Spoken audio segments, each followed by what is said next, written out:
Guys আসসালামু আলাইকুম। আপনারা সবাই কীভাবে কপিরাইট চেক করবেন? বর্তমানে এখন কপিরাইট অপশনটা হচ্ছে খুব একটা জটিল বিষয়, যেটা আপনাদের মনিটাইজেশনে অনেক প্রবলেম করে।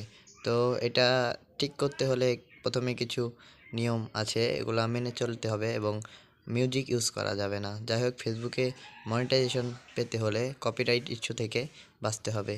তো আমরা আজকে সেটা নিয়ে আলোচনা করব।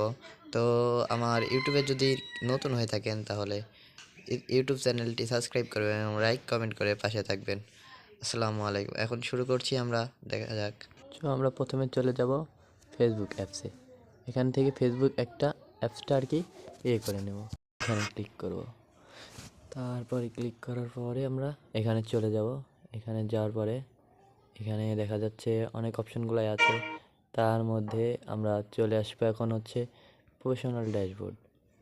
প্রফেশনাল ড্যাশবোর্ডে যে মোড ভিউজ এখানে দেখা যাবে, তারপর সব কিছু কাজই আর কি এখানে করা যাবে।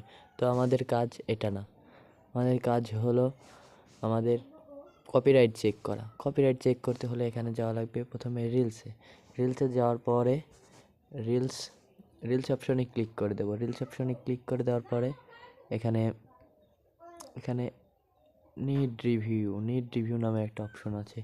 নিড রিভিউ নামের অপশনে আমরা ক্লিক করব। ক্লিক করার পরে এইখানে